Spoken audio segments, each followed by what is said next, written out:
Meu marido confessou que tem outra família há mais de 10 anos e riu. Eu sou muito esperto. Eu também ri. Boa sorte com sua amante lhe visitando na cadeia. As palavras dele ainda flutuavam no ar da nossa sala de estar, pesadas e cortantes como cacos de vidro. Eu quero o divórcio, Sarah. E a verdade é que eu tenho outra família. Meu mundo, ou o que eu pensava ser meu mundo, parou de girar.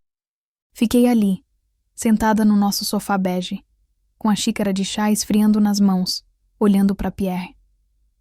O homem com quem eu era casada há 12 anos, o pai da minha filha.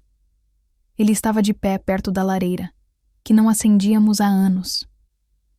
Usava uma blusa branca simples, que realçava seu cabelo loiro e o azul frio dos seus olhos. Ele sempre foi bonito, e naquele momento, sua beleza parecia uma ofensa. O que você disse? Gaguejei. Não porque não tivesse ouvido, mas porque meu cérebro se recusava a processar. Ele suspirou, um suspiro de impaciência, não de remorso. Sarah, por favor, não vamos tornar isso mais difícil do que precisa ser. Eu estou apaixonado por outra mulher. Na verdade, sempre estive.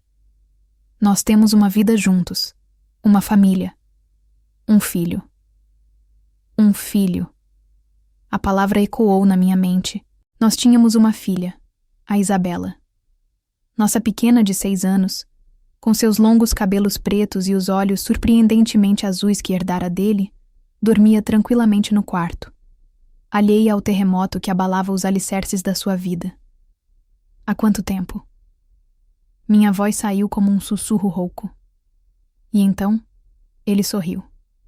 Não foi um sorriso triste ou arrependido. Foi um sorriso presunçoso, cheio de orgulho. Ele se inclinou, apoiando o braço na prateleira da lareira, como se estivesse prestes a contar a maior de suas conquistas. Há mais de 10 anos. Nosso filho vai fazer 9 anos em breve, ele disse, com o peito estufado. Eu sei que é um choque para você, mas você precisa admitir, eu sou muito esperto. Consegui manter tudo em segredo por 1 década. Ninguém nunca desconfiou, nem você. Ele riu, uma risada curta e debochada que fez meu estômago revirar. Eu sou muito esperto. A frase se repetiu na minha cabeça. Esperto? Era essa a palavra que ele usava para descrever 1 década de mentiras, de traição, de uma vida dupla? Ele não via a crueldade, a desumanidade do que tinha feito. Ele via apenas a sua própria genialidade na enganação. Lágrimas começaram a brotar nos meus olhos. Deixei que ele visse o que esperava ver. Uma mulher de coração partido, destruída pela sua revelação. Era importante que ele acreditasse nisso. Por dentro, porém, algo diferente começava a acontecer. A dor aguda e lancinante da traição estava lá, sim, mas por baixo dela, uma camada de gelo começava a se formar. Uma fúria fria e calculista. Todas as viagens de trabalho? Perguntei. Aniversários dela, do nosso filho, férias em família. As nossas férias, Sarah, eram as sobras do meu tempo. A segunda opção, ele disse, saboreando cada palavra. A Luana, ela é incrível. Também é loira, olhos azuis. Nós nos parecemos, sabe? Temos uma conexão que você e eu nunca tivemos. Luana. Ele até deu um nome à outra. Tornou-a real. O ego dele era tão grande que se apaixonou por uma versão de si mesmo. Ele continuou seu monólogo cruel, detalhando como ele era um pai presente para o outro filho, como ele passava feriados importantes com eles, inventando desculpas esfarrapadas para mim e para Isabela. Cada palavra era uma pá de terra jogada sobre o caixão do nosso casamento. Ele desenterrou memórias que eu guardava com carinho e as envenenou, uma por uma. Eu chorei mais, escondendo o rosto nas mãos. Eu precisava que ele se sentisse completamente no controle, o mestre das marionetes. Ele se aproximou e, inacreditavelmente, tocou meu ombro. Olha, Sarah, eu vou ser justo. Vou deixar este apartamento para você e para a Isabela. Vou dar uma pensão decente. Não sou um monstro, ele disse. e a ironia da frase era tão espessa que eu quase engasguei. Levantei a cabeça, olhando para ele através das minhas lágrimas. Meus longos cabelos pretos estavam bagunçados, e eu sabia que meus olhos castanhos deviam parecer fundos e derrotados. Eu me fiz de frágil, de vítima. A mulher de 30 anos que dedicou sua vida a ele e que agora estava sendo descartada como um objeto velho. Ele se afastou, voltando para perto da lareira, cruzando os braços. Você não faz ideia, não é? Todos esses anos, você vivendo sua vidinha simples, cuidando da casa, da Isabela, enquanto eu construía um império, 2 vidas perfeitas. Você tem que me dar o crédito. Foi brilhante. Foi nesse momento, ao vê-lo se vangloriar da minha dor, que o gelo dentro de mim se solidificou. A tristeza evaporou, deixando para trás apenas a certeza do que eu precisava fazer. Ele me olhava, esperando que eu implorasse, que eu gritasse. Ele queria ver o caos que havia criado, mas ele estava prestes a ter uma grande surpresa. Ele se achava esperto, o mestre do jogo. Mal sabia ele que o jogo tinha acabado de mudar de tabuleiro. E neste novo jogo, as regras eram minhas. Eu enxuguei as lágrimas, não com a mão, mas com a manga da minha blusa azul, um gesto que ele considerava pouco refinado. Levantei a cabeça lentamente, deixando que ele visse meu rosto. A expressão de dor e choque ainda estava lá, mas algo novo se misturava a ela. Algo que ele não esperava. Eu ri. Não foi uma risada histérica ou de desespero. Foi uma risada baixa, quase um murmúrio no início, que foi crescendo em volume e confiança. Uma risada genuína, divertida. Vi a confusão tomar conta do rosto dele. Do que você está rindo? Ele perguntou, a voz perdendo um pouco da arrogância. De você, Pierre, respondi, minha voz surpreendentemente firme. Estou rindo de você se achando tão esperto.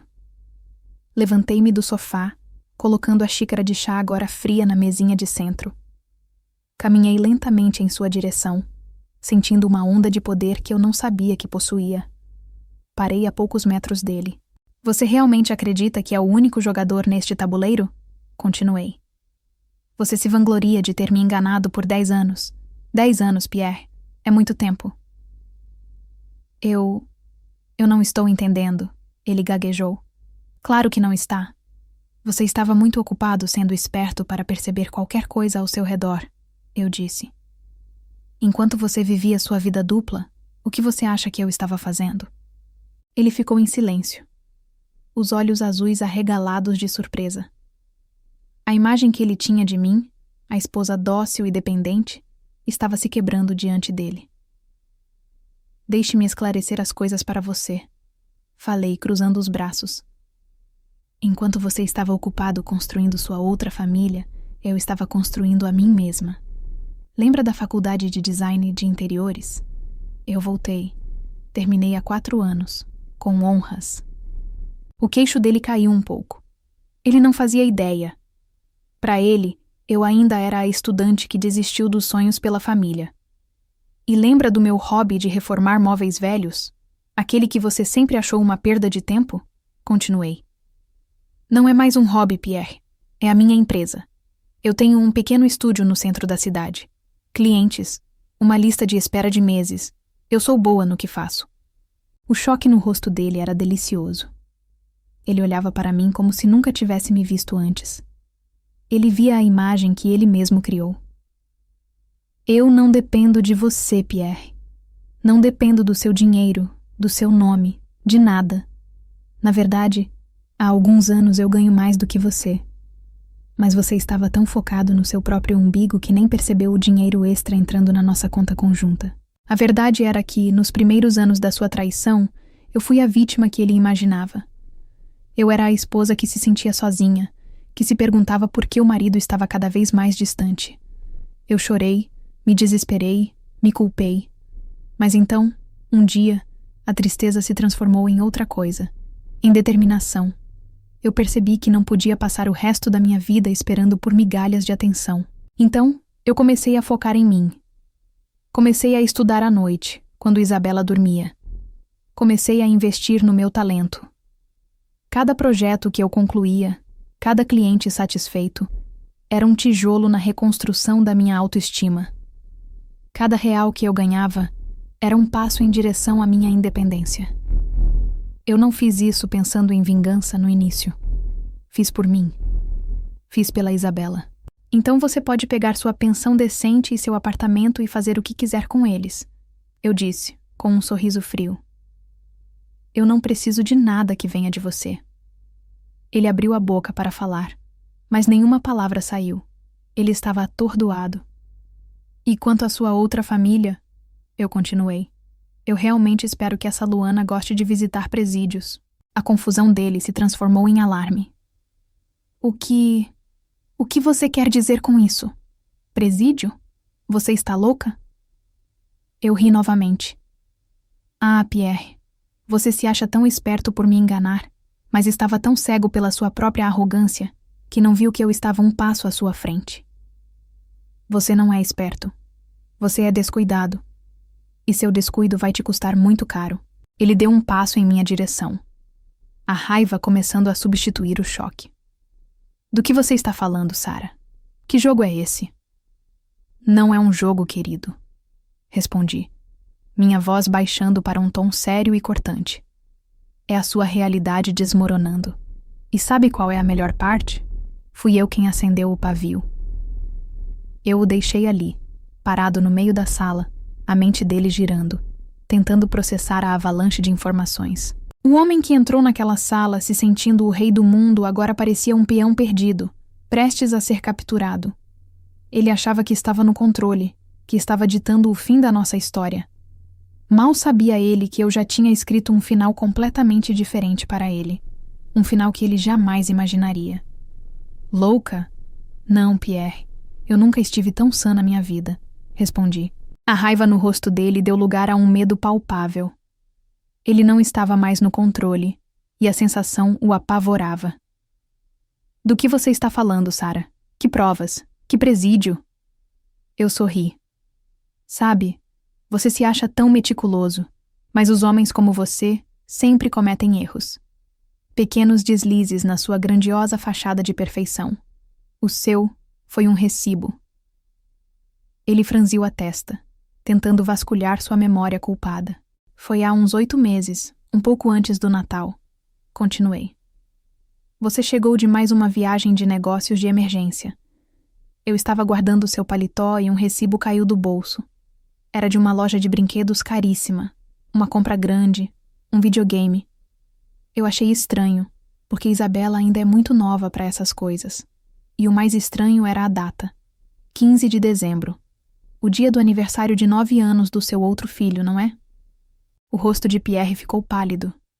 A cor sumiu tão rápido que por um segundo achei que ele fosse desmaiar. Ele se lembrava. Naquele momento, Pierre, a sua máscara caiu. Não de uma vez, apenas uma pequena rachadura, mas foi o suficiente para eu ver o que havia por trás, eu disse. A dor que eu senti foi imensa.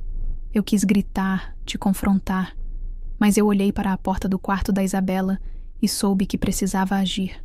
Parei e o encarei. Então, eu fiz o que você nunca esperaria que a sua esposa simples fizesse. Eu contratei um investigador particular. Se era possível ele ficar mais pálido, ele ficou. Ele foi muito eficiente. Em 2 semanas eu tinha tudo. O nome dela, Luana, o endereço, fotos de vocês 3 passeando no parque, fotos dele na festinha de aniversário que você deu, abrindo o videogame que você comprou. Eu vi as fotos, Pierre. Vi você sorrindo para ela do mesmo jeito que sorria para mim. Vi você segurando a mão do seu filho com um orgulho que eu raramente via quando você estava com a Isabela. Minha voz falhou por um instante. A memória daquela dor era real e cortante. Mas eu me recompus. Aquela dor era o combustível que me trouxera até aqui. Mas a traição, por mais dolorosa que fosse, era apenas a ponta do iceberg. Continuei. Eu sabia que um divórcio seria complicado e doloroso. E você, com sua arrogância, provavelmente tentaria me deixar com o mínimo possível. Então eu comecei a cavar mais fundo. Se você mentia sobre sua vida, sobre o que mais você mentiria? E a resposta, meu caro, estava nas nossas finanças. Ele deu um passo para trás, esbarrando na poltrona. O medo em seus olhos agora era puro pânico. Você abriu 2 empresas de fachada no meu nome nos últimos 5 anos, não foi? Usou meu nome de solteira, falsificou minha assinatura. Você me dizia que eram apenas papéis para o imposto de renda. E eu, a esposa tola e confiante, acreditava. Você pegou centenas de milhares de reais em empréstimos. Sara, eu posso explicar. Ele começou, a voz desesperada. Não, não pode. Cortei-o com firmeza. Porque eu sei exatamente para onde o dinheiro foi. Foi para comprar o apartamento onde a Luana vive. Foi para pagar as mensalidades da escola particular do filho de vocês. Foi para as viagens internacionais que vocês fizeram enquanto eu pensava que você estava em uma plataforma de petróleo. E a melhor parte da sua esperteza? Perguntei retoricamente. Você também usou o nome dela. Você a fez assinar documentos, provavelmente dizendo que era para o negócio da família. Você a tornou sua cúmplice. Abriu contas em nome dela, movimentou o dinheiro fraudulento através delas. Você sujou as mãos dela junto com as suas, provavelmente sem que ela soubesse da extensão da sua sujeira. Eu tinha tudo. Cópias dos documentos com as assinaturas falsificadas. Extratos bancários rastreando o dinheiro. Contratei até um perito para analisar as assinaturas, que confirmou as falsificações.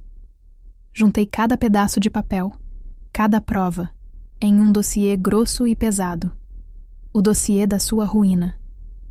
Então, quando você fala em divórcio e se acha esperto, eu vejo um homem desesperado tentando fugir do crime. Você não está me deixando. Você está tentando se livrar do corpo do crime. Mas é tarde demais, Pierre. Muito tarde. Ele me olhava, o suor brotando em sua testa. O predador encurralado. A máscara de homem bonito e bem-sucedido havia se desintegrado, revelando o fraudador patético por baixo. O que você vai fazer? Ele sussurrou, a pergunta carregada do peso do seu futuro. Eu peguei meu celular na mesinha de centro. Eu já fiz. Meu advogado tem uma cópia de tudo isso há 1 semana. E a polícia também. Eles só estavam esperando o meu sinal. A sua confissão de hoje, a sua arrogância, foi o sinal de que eu precisava. A confirmação de que você não tem um pingo de remorso. Eu olhei para ele. Um último olhar de desprezo. Você estava certo sobre uma coisa, Pierre. Você não é um monstro. Monstros são assustadores. Você é apenas um criminoso comum. E criminosos vão para a cadeia. O pânico tomou conta do rosto de Pierre de uma forma que eu nunca tinha visto. Era o terror de um Deus que descobre ser mortal. A sua realidade, construída sobre mentiras e arrogância, desmoronou em um instante. Ele ficou paralisado, o cérebro tentando processar a velocidade da sua própria queda. Então, o instinto de sobrevivência assumiu o controle. Ele não disse uma palavra. Seus olhos azuis se arregalaram e ele correu. Correu em direção à porta, atrapalhado, derrubando um pequeno vaso no corredor. Ele só pensava em fugir da teia que eu havia tecido tão cuidadosamente ao seu redor. Eu não me movi. Apenas observei a sua corrida desesperada. Era inútil. Enquanto sua mão alcançava a maçaneta, batidas firmes soaram. Toque, toque, toque. Pierre congelou, a mão pairando no ar. Ele se virou lentamente para mim, o rosto uma máscara de súplica e terror. Sara, por favor, ele sussurrou. Eu apenas balancei a cabeça negativamente. Caminhei calmamente até a porta, contornei o corpo paralisado dele e a abri. 2 detetives, um homem e uma mulher, estavam parados no corredor. A autoridade deles era inconfundível. Sara? Perguntou o detetive. Sim, sou eu, respondi, minha voz firme. Podem entrar. Ele está aqui. Eles entraram, os olhos fixos em Pierre, que parecia ter encolhido. Ele não era mais o homem alto e imponente que se gabava de sua esperteza. Era apenas um homem assustado, encurralado na sua própria casa. A cena se desenrolou de forma rápida e profissional. Eles o informaram dos seus direitos, das acusações de fraude e falsificação. Pierre não resistiu. Ele não tinha mais forças para isso. O momento que selou sua derrota foi o som metálico e seco das algemas se fechando em seus pulsos. O homem que se orgulhava de ter 2 vidas perfeitas estava agora acorrentado, sua liberdade tirada diante dos meus olhos. Quando o levaram, ele olhou para mim uma última vez. Não havia raiva em seus olhos, apenas uma pergunta silenciosa e chocada. Como? Eu não respondi. Apenas o observei ser conduzido para fora da minha casa, para fora da minha vida. Quando a porta se fechou, um silêncio profundo tomou conta do apartamento. Um silêncio que não era vazio, mas cheio de possibilidades. Eu respirei fundo. O primeiro sopro de ar verdadeiramente limpo em mais de uma década. Fui até o quarto da Isabela. Ela dormia profundamente, o rosto sereno, abraçada ao seu coelho de pelúcia. Seus longos cabelos pretos estavam espalhados pelo travesseiro. Beijei sua testa, sentindo uma onda de amor protetor.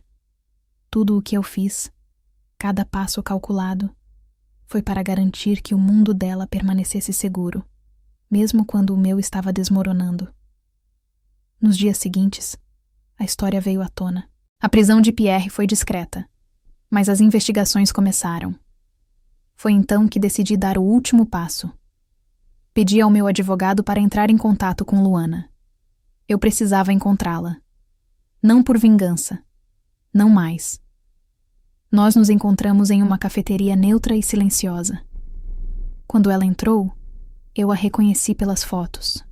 Cabelo loiro curto, olhos azuis, mas por trás dos óculos, seus olhos estavam vermelhos e inchados. Ela não era a vilã que eu imaginei. Era apenas outra mulher. Sentamos em silêncio por um momento. Ela foi a primeira a falar. Ele me enganou, disse ela, a voz frágil. Ele me disse que era divorciado há anos, que você era uma ex-esposa instável que não o deixava ver a filha. Ele disse que o dinheiro vinha de investimentos brilhantes que ele fazia. Eu não fazia ideia da fraude. Eu juro, eu acreditei nela. Olhando para ela, eu vi outra vítima do ego de Pierre. Ele a usou tanto quanto me usou, apenas de uma maneira diferente. Ela era o troféu da sua vida secreta, e eu era a fachada da sua vida pública. Nenhuma de nós era real para ele. Éramos apenas papéis que ele representava. Eu sei, eu disse, e a sinceridade na minha voz a surpreendeu. Eu vi como ele usou seu nome. Você também foi uma vítima. Nós conversamos por mais de 1 hora. Não sobre ele, but sobre nós. Sobre os nossos filhos. Sobre como nossas vidas foram viradas de cabeça para baixo por um único homem egoísta. Não havia rivalidade entre nós. Havia uma estranha e triste solidariedade. 2 mulheres, da mesma idade, que amaram o mesmo mentiroso. No final, quando o café já havia esfriado, ela me olhou com incerteza. Você vai visitá-lo? Na prisão? Eu pensei na minha risada daquela noite, na minha frase de efeito. Boa sorte com sua amante lhe visitando na cadeia. A ironia era avassaladora. Não, respondi com firmeza. Ele não merece o meu tempo, nem o da minha filha. Ele deixou de existir para mim no momento em que aquelas algemas se fecharam. Luana respirou fundo.